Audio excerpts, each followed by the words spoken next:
Welcome to the Get Psyched on Live podcast series. Join me, Lusanda, and co-host David Kau as we explore mental wellness issues. Psyched is an award-winning app where we identify your unique wellness needs and match you with a suitable therapist at a very affordable rate. In today's episode, we'll be looking at what psychological health is for people out there. Furthermore, we'll look at what we can do to maintain our psychological well-being. We will also explore the impact of COVID-19 and what one can do in order to recover from the impact of COVID. Furthermore, we will look at what wellness looks like in the workplace. So let's get psyched on live.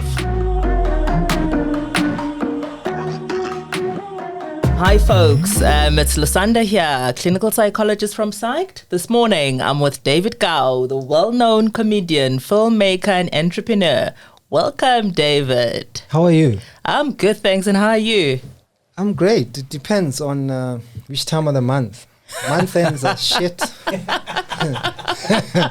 Mid-month's okay. The other side after the 21st, it starts becoming very tricky and emotional. I cannot imagine you going through any difficulty. Comedians, difficulties, isn't it funny all the time? Fun. I always tell people, some people think comedians are funny all the time. And it's always the first question my wife would get, if we meet people or we're out somewhere and she's like, that guy is not funny at all when we're at home. But that's for me because she makes me laugh. And my kids definitely, make me laugh. So I don't feel the need to, also now be trying to be a comedian at home as well. And I've got a lot of friends generally that are just funny people. Even some of them, although they're not professional stand-up comedians, the people out there are funny, So I kind of use it for my own break to kind of just switch off. But there is a line between, you've got a gig, you're performing for 40 minutes, you're going to go on stage at 8, you get off at 8:40, 8:45, and then you go back to normal life. You go back to potholes, you go back to 3 kids at home, you drop them off at school the following morning, you're stuck in traffic. So it's not a 25-hour laugh day. That commercial was so misleading. It's a crazy time in general in the country. That's too much going on all at once. I think it was there already for me before COVID. And then COVID happened, which then everybody thinks, it's okay, it's not happening just to me, it's happening all over the world. But everybody handled it differently. Then now we need to actually start worrying about how it's happening to us, So how it's handled in South Africa was different from Tanzania, was different from Lesotho. It's different in New Zealand, it's different in the UK, it's different in the US. So now we kind of have to start localizing it. We can't, because the UK is closing, we must also close, or because the rest of the world is doing this, we must also, other worlds are opening up and the economies are coming back and we're nowhere. Yeah, that's true. That's true. Interesting, David, you'd say that for you, being the funny man is not something that you do all the time.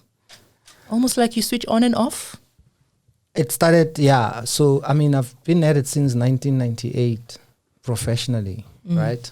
So maybe when I was growing up, there was the makwarana, go to street corners, making fun of each other. And then once it becomes professional, you kind of package it to sell it, or at least to present it in a certain way. Then you still have to package it different from the clubs to corporates, right? Which totally could almost make you seem like a totally different person. From when you're in a comedy club, and if I'm at a blacks only 3,000-4,000 people, to like a corporate with 100 people or 200 people. I've done corporates for like 2 tables where there were like maybe 18-20 people. And I've morning shows are different from late night gigs in the club, and then again it changes again all over the world. So there is then where you have to be funny in this way, in this place, and then be funny this way in this place to these people. And then you travel, you go to Finland, and all the women in Finland in the audience look like Khaleesi from Game of Thrones, right? Then that's your audience on that day. Sure. So, you're on the plane, you don't know who you're sitting next to. You're not going to start jumping around like a clown just because you're a comedian. Yeah, I can't help but think as you say that, to think of the experience of the average Joe out there when it comes to emotional wellness, when it comes to mental illness, how sometimes people take on a role, and when they take on that role, no one can see what's going on inside. Meantime, they're suffering, but because there's an act that they must put on, you see this face, this laughing face. Meanwhile, it's sorrow inside, it's dark. Yeah. So I met my dad first time when I was 18 years old, and I think 2-3 years later he passed away. I think a few years later. So before I did Black Song the comedy show, I used to do a show called Comedy Blackout for about 4 years, which would run for 2 weeks in a theater. Right? So when my dad passed, I woke up in Joburg, 4 a.m. It was a 7 a.m. funeral at home in Kroonstad. Okay. And then, so drive to Kroonstad, maybe 6:45. I was at the funeral. Around 11 a.m., I found out I have an older sister, right, who's been to jail for fraud. And my mom is a prison warder. So my mom knew her. And she has a child which was born in, remember, this is the same day that I woke up at 4 in Joburg, drive to my dad's funeral. 11 a.m., I find out I actually have an older sister. Then I have one, these are from my dad's side, obviously. Then I have one who's a year younger than me, also has a child. So now I'm an uncle. It is now 11:05. Now I also find out I'm an uncle as well. And I used to think I was the oldest, but I was the only boy on my dad's side. It's got other girls. And then I drove back to Joburg, and then I had a 6 p.m. show and a 9 p.m. show. All in one day. Yeah. Having learned all of this, relatives, you're an uncle, you're a brother. Later on, what do? You make us laugh. I mean, my dad obviously was never married to my mom, but that was my day, which was also, I'll tell you a bit of something that still messes with my mind a little bit. So before my dad passed, he was in hospital. He had a stroke. He was in Kroonstad, and I was driving to Grahamstown with 2 friends of mine. So I stopped in Kroonstad, went to see him. And I went to his ward, and they're like family only. And he's like, I'm like, this is my dad. So he took a piece of paper and gave it and a pencil and wrote me something and gave it to me. But because he had a stroke, all there was on the paper was, and even today, I have no idea what my dad was trying to say. And I didn't know, obviously, he would pass on after that. But so all in that, then I get to Grahamstown, and then I must perform. I must do a show. I must drive 9-11 hours to Grahamstown. So in a way, I guess, maybe much better than other people can handle it. I can go, on, off, maybe a bit of training, graduated from Institute Drama School. So maybe a little bit of training, in my case, helps with, I'm going out, I'm going to see people, let me go back home, let me switch off. I don't know how other people survive, how you go to ShopRite checkers. Maybe that's why we have such horrible service in the country. Road rage, and because other people are unable to mask their problems, whether it's psychological or emotional or depression or it's month end and you're having your own issues, and You know, David, I think the first part is how, as people out there, we don't have the language, the vocabulary to even name what we feel. Because from back then, since time immemorial, what have we been taught to do? Survive. Yeah. It has always been about survival. And so whatever the impact is, emotional, psychological, for some people, that is just a new concept. It's just a new way. Some would say it's a new way of making money. And so people can't relate. That is why one would go through an emotionally impactful experience and they go about their daily life as if nothing is going on.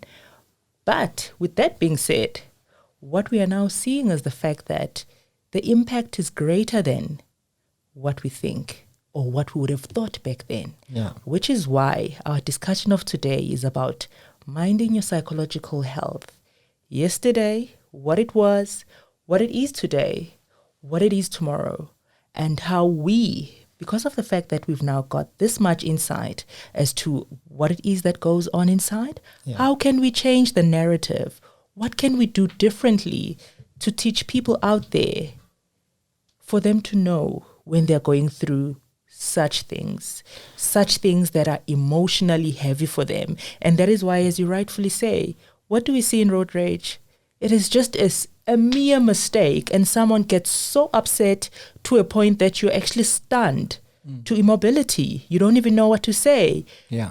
Meantime, perhaps the person is going through a lot. They've left their house, stuff happened at home, there was a fight with the wife, or the kids need more money for school, and. Or they're just on WhatsApp while they're driving. Oh, yes, that's another thing. I'm kidding.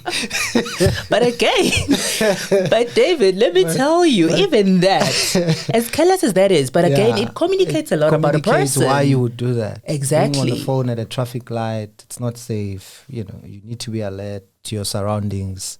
Yes. But, just that 5 seconds of losing concentration on driving. You got kids in the car, now you're on the phone, traffic light opens, and other people start hooting, and by the time you take off, the road is turning red, the people still want to go through, then next thing you know, there's an accident. Yeah, true. That's true. But we're gonna try and get psyched on live, right? That's the idea. We're gonna have some guests join us through this journey. We've thrown a few names around. Some people, because we read some stuff about them publicly. Some is public knowledge. Some is not. Sure. Some people are just people I know personally and the journeys they've gone through, and they've been willing to talk about their journey, including being depressed and how they kind of got out of it, or how they're just working through it, every day, really. Because it's also a bit of a journey. It's like living life. So there's some favorite guys out there that I would love us to talk to. One of my favorites, Melusi Chabalala, who's an author. And he started this thing on Facebook called Everyday Zulu, where he started taking a Zulu phrase every day and translating it and telling people what it means. Became, caught on a lot of followers. And now he's written a book called My Ganga, Let's Talk, which is, again, about men. And obviously in his experience, probably especially the fact that black men never talk about their issues or problems. So definitely someone I'm looking forward to us having a chat with. And then, we'll talk to a few celebrities. We'll talk to some scholars or some business people, entrepreneurs. Everybody has their own issues. And then we just see how they're living through it. Yeah. Especially the guys that are kind of living a certain life in public, or to us it looks like they're having fantastic lives and experiences purely from social media and what it can do. And then behind the scenes, when they switch off their phones and their Instagrams and kind of have to live their real lives, I think some people silently are suffering or are not in a good space or need help. Mm. And it's hard to say, I need help. That's the thing. Especially if you've had a certain life or persona or people perceive you a certain way. Mm. So I think that's what we're going to get psyched on. Yeah, definitely looking forward to that. But you're the expert, so you tell me, what is psychological health? Definitely. The reason why we go through so much to actually get to understand what is the psychological health. It's such a big word.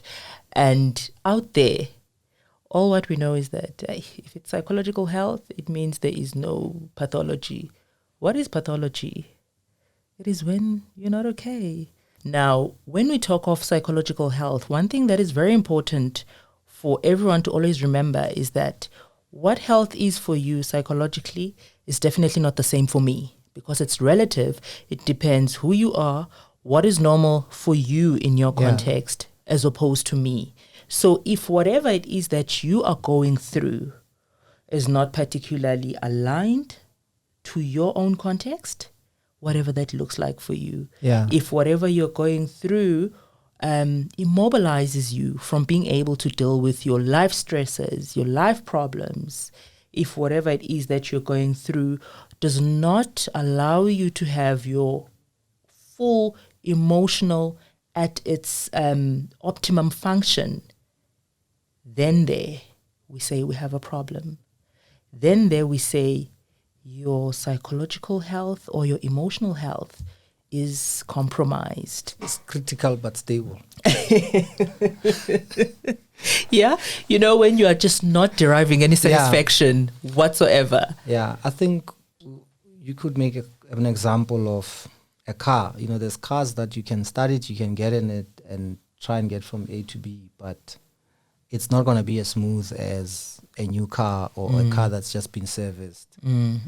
So I think people need to apply. People take care of cars and clothes and houses and shit, but they don't take care of themselves the same way. True. Over and over and over, Yeah. Almost everybody, actually. So from just taking care of yourself. And, I play golf every Sunday. I didn't play this past Sunday because it was my birthday, and I thought, let me stay home with my wife and kids. But I would leave 6 a.m., sometimes 5, 7. I'm late. It's going to be a long, hot day if I'm still at home at 7 in the morning. After that, we go out for drinks, come back for dinner, and or come back very late, or come back before lockdown or curfew or whatever. So then my kids would go to church with their niece. So then my wife is very happy to just be by herself, Or sometimes I'd come home and she'd say, you are early. Why are you home so early? So, but it's the small things that if she wants to be alone and she's got 2-3 hours on a Sunday, there's nothing wrong with that. I can be home in my house and my wife is watching TV, watching whatever South Korean latest whatever with its subtitles that she wants to watch, and I can go watch something else, so I can be on my phone. It's not like I have to be here because now I'm home or she wants me here, and it works. I think that's why we're still together like 15 years later, because when she sees me, she doesn't see, come here, come sit here. Why are you not here? Or where are you? So, but I think it's part of her saying, today I'm going to watch whatever the latest South Korean thing it is that I made a mistake of. We watched one, which was my idea. And since then, I don't know how many shows. The one episode is like 90 minutes of these shows. And now that's all you get recommended to watch. But I know what it does for her. Yeah. Right? She understands what golf does for me. So I think everybody must sit and break themselves down and say, actually, you know what? I want to have a bath once a week. I'll have showers 6 days a week or however often. But I'm going to have a bath. It's what I want to do. I want to go for walks in the morning, or I want to go for a walk every 2 days, or I'm going to do boxing in the morning, because that's what gets me going when I wake up. Going to gym, and I'm going to visit an orphanage or go do charity work once a month. So, but people have to know, what is it that gets you into a better state so that you can live life and continue doing what you think you do best. Yeah, earlier on, David, you spoke of how people take care of their cars. They take their cars in for a service, maintenance. Car wash. Now, let me tell you, what you're talking about right there is yourself going for golf. That's your maintenance. For your wife, that's her maintenance.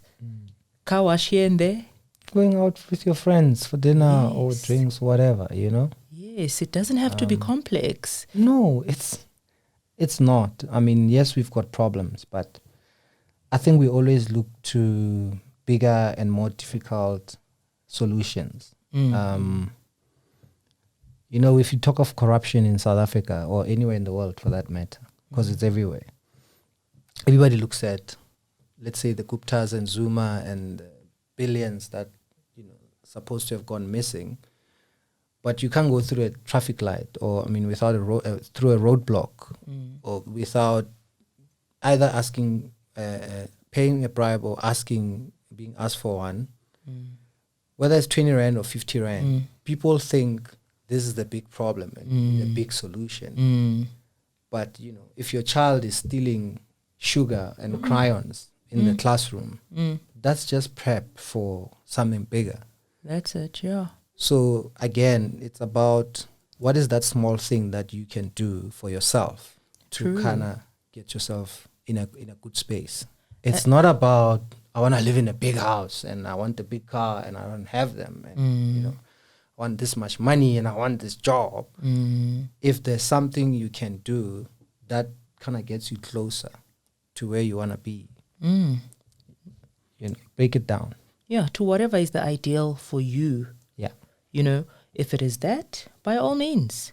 If it means your child stealing sugar in the kitchen, just because it's something that we almost all grew up doing, but nevertheless, some of us got it here and there to deal with that issue. But it starts there, where we are taught, where we teach that the little things matter. If it's the wrong ones, what can we do to manage them? How do you speak to your child when he or she steals that sweet from the cupboard? How do you address your child who comes back home with a pencil from another child? What messages are you passing across to your child? So it's the little things that we do, whether we are learning, whether we are correcting, whether we are doing stuff to maintain our wellness. Either way, it is the very small things. It is the guy at the corner of the street just standing there by the blomas. That in itself, for some of us, it might be, that's a thug right there. But for him, that's his debriefing. That's his checking out. That is his relaxing time. So the idea more than anything else is for us to look within ourselves, because we have not been taught, David, to look within ourselves. What do I have inside of me that I can use for the betterment of my emotional wellness? Because if I don't, I'm going to get to work, I'm going to come home, I'll be frustrated. I'll be that parent who gets home and starts shouting at the kids. I'll be that boss who gets to the office and I'm on everyone's case because I don't have an outlet. Now, outlets do exist even within us. We can find it just as long as we learn to just be intentional and just a little bit more tuned into what is happening inside. What are my needs? You know how we say sometimes I'm tired? And yet we go forward and we pride ourselves. I'm a hustler. I'm doing it all. At whose expense, though? Are you happy at the end? What is it called on grinding? That's what it's called on social media. Yes, you grind. Grinding. Yes. And then you get these memes where we are told, whilst others are sleeping, some of us are hustling. Some of us need to rest. It's for our own good. So let us rest. I mean, if for you, grinding is at 3 a.m., by all means, do that. That's for you. But the fact that I, as Lusanda, decided to sleep does not really make me a weakling, nor does it make me a failure. Yeah. So ultimately, it is our own unique experiences. And what I'm trying to drive across here, David, and you'll help me in this regard, it is how we look out there to what other people are doing, and we make that the barometer of success yes, for everyone. Yes. For you being a comedian, what is your take in that regard? Well, so I think my career has been quite interesting because I was almost the first, or in a way, in most cases, I was the person who was trying to do this or trying to do a show or trying to produce a TV show. So I kind of, from the beginning, if I was doing a show, I was producing it. If I had a TV show, I was creating it. You know, Pure Minute Show with Kagiso or Black Songli. So I got to a point where I was setting my own standard or my own limit in a way. So it didn't matter to me if someone comes and does this, because now this is what I do, this is what I can control. And equally, if I decide I'm not going to tell any jokes for a year because I want to work with Psyched, I'm going to do that. If I decide, you know what, I'm going to tweet and do a show tomorrow night, I'll do that. And obviously the other factors would be, this probably won't make me money because I just woke up today and said, tomorrow I'm doing a show. So it might not be big enough. There might not be a lot of people. I've done shows with I've done the Dome with almost 10,000 people. It doesn't mean anything to me if there's 20 or 30 people in a room. I've got nothing to prove to anyone, right? But that's my standard that I've set. But then other people would then compare you or themselves to Kevin Hart has done a stadium, or, you know, another comedian is doing this venue. So I think that's where, in my case at least, I think I've been lucky to always, in a way, people were looking at me thinking they have to be like this, or they also need to do this type of show, or they also need to perform in that venue, you know? Which I don't have a problem with it, but you can't make that your sort of failure or success sort of deciding factor. If I haven't reached here because the other person has, then it means I haven't done enough. You know, for me, my family is my barometer of success. Okay. So, David, if I'm hearing you correctly, it sounds like you're saying just get psyched on yourself more than anything else. I think that's what I'm hearing here. Get psyched on Psyched. Yeah. Definitely. But, I mean, it starts with ourselves, honestly. Yeah. I've met so many people in life, you know, from performing, doing shows, talking to people. And people are happy. A lot of people are happy where they are. So it's also the thing of when you're trying to talk to people or motivate people, like you're saying, I'm grinding, or you can have this, you can have that, but nobody asks for that, you know? And ironically, I guess it's when, you know, I think it's bullshit when people with money say, money doesn't buy you happiness. And people who don't have money are like, never. You're talking nonsense. you know. So, you know, the joke is also, I rather cry in maybe it's a meme or something, I rather cry in a Ferrari than cry in a taxi, or whatever the saying is. Yeah. So, but it is like that, you know. If I tell, the only thing I tell people is, and especially performers or people in entertainment, if you can get to a point where you can say no to money, even if it means you are losing money or you need the money, but if you can say no to this particular thing because you don't want to do it or you don't think it's the right thing for you to do, you're like almost halfway there, right? So then if you know every Sunday you want to play golf, or every Saturday you want to take your kids out and go out for pizza or go out for lunch, then it doesn't matter how much money you guys offer me.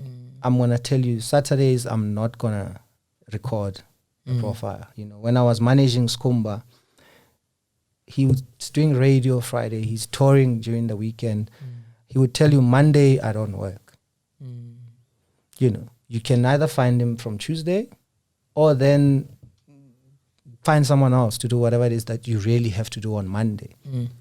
Not everybody can afford to do it or is in a position to do it, but it is a start to kind of know that, you know what, for me, this is my, this is my line. You know, there's guys that if they're looking for women or trying to hang out with women, the joke is you'd meet a woman and she's drinking a particular cider, and then you offer her a drink and she wants champagne, right? And then guys would say, whatever you're having, ladies, I would get you the next round. So if you're able to pay for whatever it is that you say you drink, I have no problem paying for it for you. Not that you doing this for yourself and then I must do this. But my point is, those guys have got to a point where they're like, you know what, I like you a lot, but maybe I'm not at your level, so I'll go back to where I think I fit in or I belong. So everybody knows what gets them going, what gives them satisfaction, and what is their, no, I'm not going to do that. You know, then you don't have to deal with, you've already taken the money for this, you don't really like it. Now you're on my film set and I've got to deal with your shit because your agent is making you do this and everyone is telling you, you know, and you know that you don't want to be there. You know, David, what you're referring to, let me just give it a word, and I know you know this word, it's boundaries across different contexts. You know, you've given different examples here of people existing. Yeah. What is it that you have? MBC, what? The thing here, David, and it's very important for any and all of us, regardless of where you are, whether you have the luxury of saying, I'm not doing a gig on a Monday or I'm going out with my family. Ultimately, you have a choice in certain things. Let me just give you a simple one of the average person who has to work Monday to Friday because they need to. They need the money. It is for survival, and that's their reality. What can that person do for themselves? What they can choose to do is, yes, go to work because you must. In the afternoons, that is your time that you own. So rather than standing in the street with the neighbor, someone who wants to tell you 100 stories, meanwhile you're tired, you've just gotten off the bus. You have a choice to say, hey, neighbor, how's it going? How's it going, mate? Get inside the house and leave it at that. Take your rest time. Because if you are going to be pleasing neighbor, because neighbor wants to catch you up on all the things that have been happening down the street, what happens? You're frustrated. By the time you get inside the house, you're grumpy. You're tired. And your entire evening routine is messed up, and it will have an impact on the family. By the time you get to bed, you're grumpy. What do you do in the morning? Wake up and you have this, I feel heavy. You know how we like using that word, but what is heavy? Because you don't want to take responsibility for the fact that you could have not. You could have made a choice. So what I'm saying is we all in our own little corners can set boundaries for ourselves, because when we don't set boundaries for ourselves, it breeds resentment and we don't know who we're upset at. I don't want us to sound like, I don't know if that's what we're sounding like. Are we saying depression and not being mentally well is self-inflicted, or we cause it to ourselves, or we do it to ourselves? Okay. No, we are not saying that we cause it to ourselves, but what we are saying, remember. We contribute. Yes, sometimes we. See, that's my word that I came up with. Big words. At my diploma level. We contribute. Yes. You know, when it comes to mental illness, David, what we need to understand is that there's different causes. For some, it might be because it's genetic. You know how earlier on we were talking about a chemical imbalance? Yes, that can be there. You are predisposed. Where someone previously in your bloodline or family had mental illness or, instability, which then the child or the next person down the line has a bit of that chemical predisposition. Predisposition. Yes, and that is why then the importance of self-care comes in. Yeah. Taking care of your emotional health, because you know, as you rightfully say, it is already there in the bloodline. Yeah. So you have a responsibility to yourself now and the future generation to start saying, let me manage myself so that when the chemical imbalance kicks in, but I've got effective ways of managing myself, managing my family, managing how I respond to the environment. And that is another thing that happens where sometimes we develop certain mental illnesses as a result of how we respond to what happens out there. So it's relatively important that you always have this intentional way of taking care of your emotional health. It is the small things that you do, and it is also the small things that you don't do, which may predispose you tomorrow, which ultimately will manifest out there to the people that you live with as David is so grumpy. Meanwhile, grumpy is just a term that we use. Maybe David is depressed. And that brings me to now, let's speak to the COVID time now. Okay. How we struggled during COVID. Yeah. Because we had to have a lot of adjustments to our lives, our daily routines. We experienced a lot of loss, is what I always say. I don't know, what is your take on the losses that we experienced during COVID? So,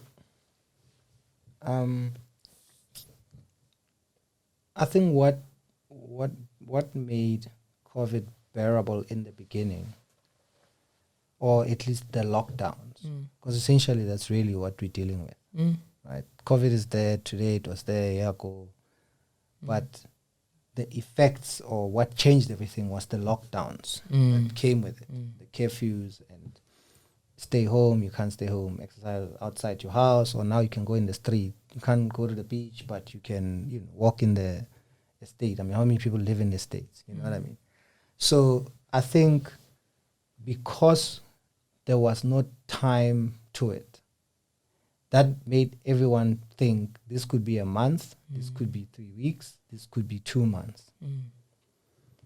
So it was like a holiday for a lot of people, I have to say. It was, for me, again, my kids and I literally had our own TV show or put whatever show on Instagram, on Twitter.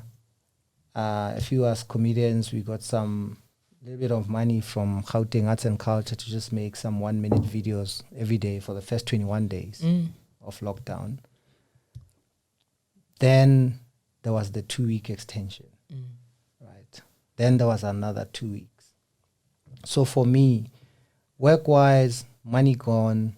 Now there's clearly no direction of when this is going to stop. Then what am I going to do? Or how am I going to get out of this? The 1 month was kind of okay. The 2 months now it's like shit. But in a way, in advance, I had already lost money. So when lockdown started, I was going to do my first Joburg show, Blacks Only, 3,000-4,000 people on the 4th of April. And the lockdown happened 3 weeks before that, right? And then November 2019, I performed in New York at Charlize Theron's charity thing. I got an agent in New York. My plan was after the show in April, I'd travel back and forth in between.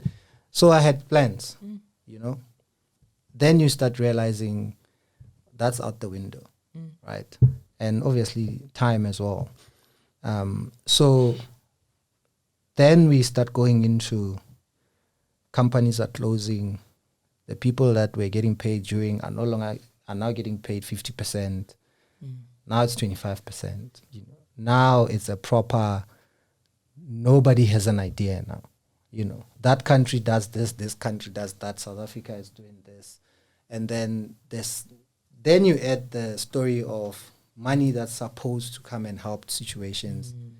And then we find ourselves where we are in South Africa with all these amounts of money that supposedly have gone missing or unaccounted for, or been looted. What do you do? What do you say? You're literally now just trying to survive, And then for me, then the turnaround became, when I say to you, I'm a comedian, entrepreneur, I'm a filmmaker, 99%, any day, anywhere in the world, you can put me in front of people, I'll make them laugh. Okay? And especially if they understand English, if it's outside South Africa. South Africa speak a few languages. So as long as it's an English-speaking place or country, anytime, you can wake me up in the middle of the night, I'll make people laugh. And so I know how to do that. Taught myself how to make movies, never went to a film school, have fantastic filmmaker friends that surround me, produced a few films over the time, the past maybe 10 years or so. Then along the way, had a modeling agency, I started this, managed other comedians, was producing shows, trying to get into other businesses here and there in other industries. So then when this time seemed like we are not getting back on stage anytime soon, then I went, what I used to do 90% or 95%, I'm going to start doing 5 to 10%. 90% of the time now, I'm going to go, okay, I know I can do this very well. Who can I do it for? Because life has to go on, one. The only difference really was anything that involved people gathering, large numbers, yada, yada, yada, that's sort of out, Film, then you do all the COVID conditions, and then you start filming, and then someone catches COVID, then you're shut down for like 2 weeks. So now you must run 2 crews, and with South African budgets, that was, it wasn't the most practical thing. But again, I decided this is what I'm going to do, which is how then I even met Wandile, and now we ended up now doing this with Psyched as one of, these people and these things that I decided this is how I'm going to spend my time. And I think this is a fantastic opportunity, especially now, right? Which for me then goes back to, I could have sat in whatever seemed like a very depressing moment or time, or I'm going to get depressed, or artists are complaining and crying. We applied for this and that grant.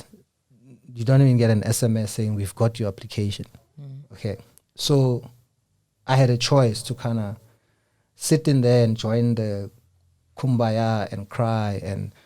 But I've never been that type of a person. I've done shows like 99% of my shows have never been sponsored, whether government or corporate. My entire 21-year-old career. So I was never going to wait.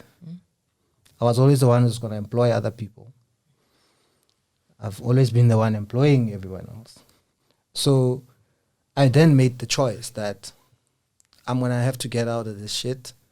What's the best that can come out of this situation? Because it doesn't matter what happens in the world. There'll always be how to either turn it around or how is it these other people are surviving. You obviously your telecoms businesses boomed, we have an electricity problem. There's a gap there. Transport, food, clothing, people are going to have to eat. People are still going to need water. And. So there are things that are going to go on, whether you and I are performing on stage or we can meet people live or we have to do it on site, on video. Yeah. Life is going to go on. We lost a lot of lives. A lot of people died. But someone still had to bury them.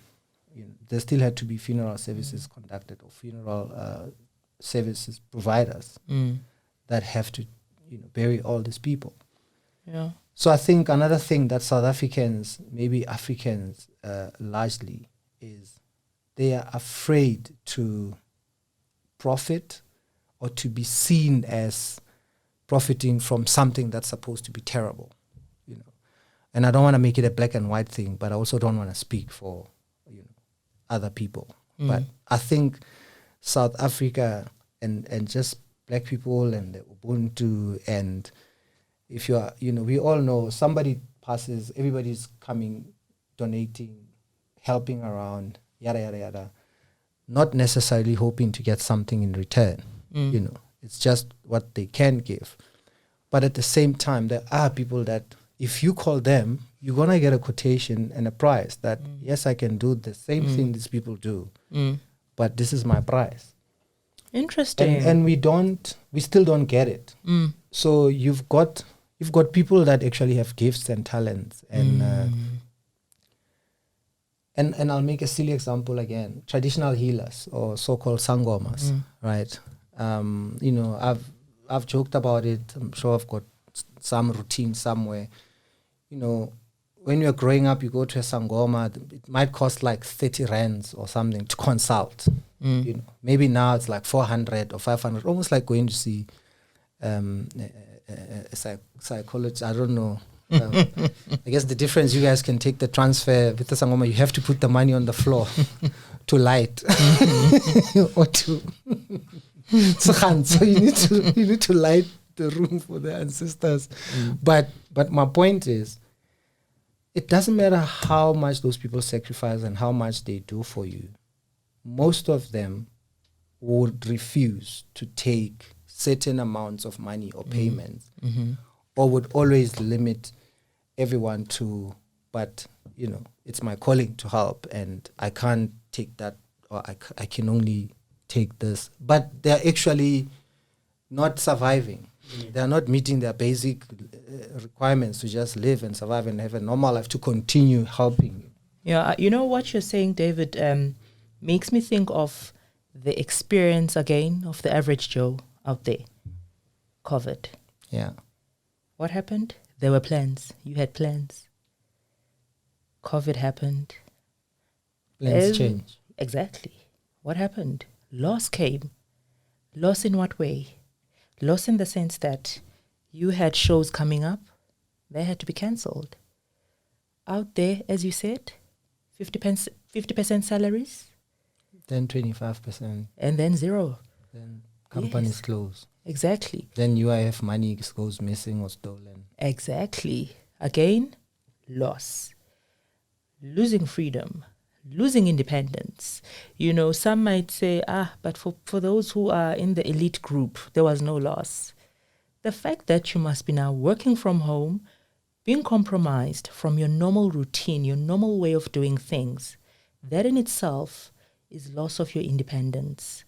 For the person right there in Kakamas was another loss. So loss was experienced all over. And one thing that we know about loss is that when we lose, regardless of what we lose, David, we need to grieve. Because when we grieve, we get to that point that you mentioned in the different examples you've spoken to, and that is to adjust.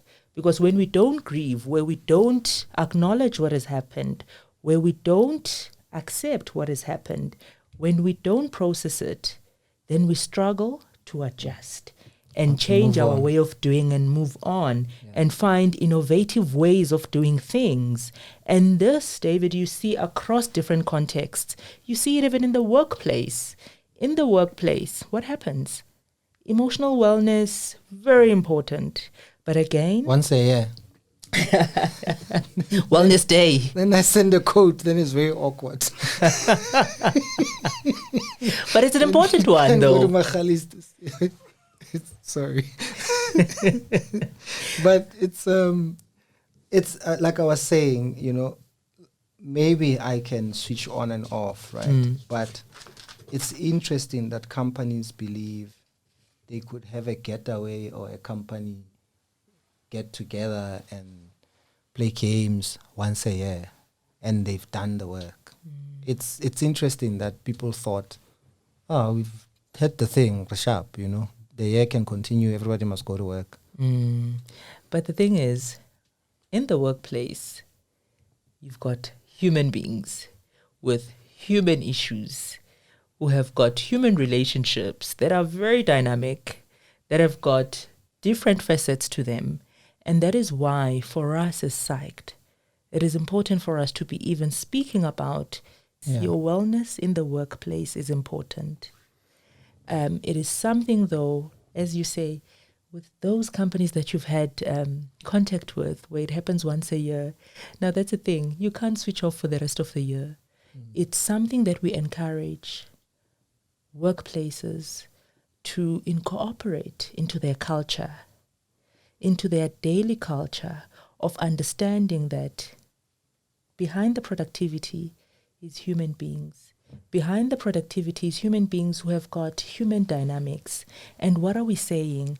We are saying, as a boss, why don't you have those check-ins with your staff where you get to have an understanding of what is happening, where beyond the numbers, beyond the departments, is human faces with names, human faces who've got dynamics, where you offer an environment that would enable the workers in the workplace to be motivated. Because when we get to work, what do? We're grumpy. Boss is coming in. We're grumpy. I'll make you a silly example of what I told a friend of mine who owns a trucking business. Okay. So a typical truck and horse that you see on the street, the flatbed ones called Superlinks or the long ones. So what the head could be 2 million rand or more to get a new head. Could be 3.8 for a brand new one. A second hand would probably cost you almost $1 million. Then you maybe rent the trailer, maybe transporting coal or whatever. That's another about 750, maybe second hand, or a couple of 100Ks or $1 million. So I say to this friend of mine, your driver that you pay whatever 20, 30, I don't know how much truck drivers get a month. You give them a 4 million rand truck, but you actually have no idea how's this guy doing actually. And credit to him, he even said there was one driver who passed on, and he went to see the wife, and the wife said, "Get out of my house. You've never bothered to check who we are, how are we doing, and now you want to come here because my husband is dead now. Like, what's the point?" But the just the idea that you think you can every day this person wakes up and takes your 4 million, 5 million rand and takes care of it, or is supposed to, right? And he's being paid whatever salary, fair enough, people agree or not agree. How do you think they give a shit about this 4 or 5 million rand truck of yours, when you've never said to the guy, actually, how are you? Like, how many kids do you have? Are you okay? What do you do after work? Do you travel? Is your wife far? Do you see them every day? But this is then one of the things that I was saying when I'm not doing stand-up comedy, I would sit with that type of person or business and say to them, this is what you're going to have to do. Go back to work on Monday. Put up a little roster, 15-minute thingy, and say to your drivers, guys, I'm available on this day between these times. Anybody wants to come and talk to me, come and talk to me. Put your name here. And that's it. Yeah. You're literally just asking people, how are you? What you're saying is, as a boss, create an enabling environment where each and every person in your employ knows and feels that they are valued. Yeah. And no, we are not asking that we must now become best friends. Yeah. But what we are saying is we need to acknowledge the people who are driving the productivity for us as bosses. Yeah. You're saying that person has a face with a story, and yours is to make them feel valued. Because when you have a satisfied employee, believe you me, it will impact your productivity. Yeah. It's likely to go up. Right now, there's been so many changes as we were speaking about COVID. Do you as a boss understand what your employee is going through at this time? Yes, you've given them the necessary equipment and resources to do their work. But do you know how COVID has impacted them? Yeah. How about you periodically have your check-in sessions with them? Get an understanding. what is happening? How are you experiencing this? How can I make things better for you as an employee? Because like I said, a motivated employee will drive that productivity.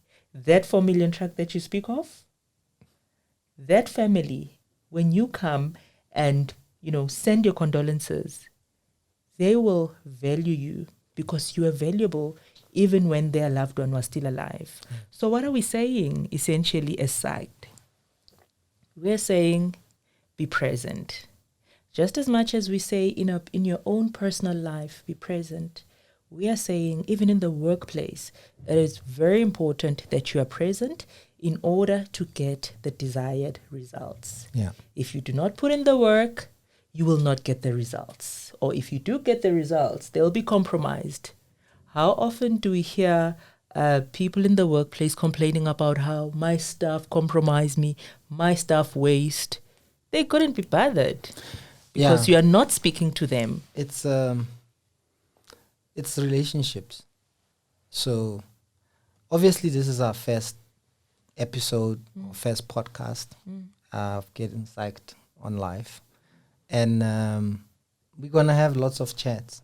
We're gonna break down this mental health, mental wellness thing, wellness and healing, and just see how we can live and how Psyched can, get people there. Definitely. And but I think it honestly boils down to being able to talk and open up to someone, and then just keeping the technology and the changes as well in mind. When COVID happened, people thought obviously Zoom became from a $300 million product to like 21 billion rand in 2 months, and everything was on Zoom.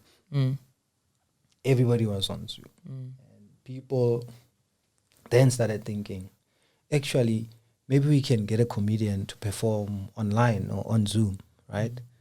I probably lost quite a bit of money because if you call and say to me, can we book you for a gig? Can you do that? And I'm like, first of all, I don't even know if your people on Zoom are in the toilet or they're dropping off their kids or are even listening to me, right?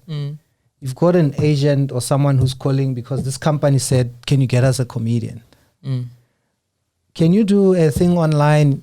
My answer, if it's a yes or no question, it's a no because things have changed. What I can do is I can ask you, how many people, how many employees, where does this one live? How's this one feel? Has anyone lost someone to COVID?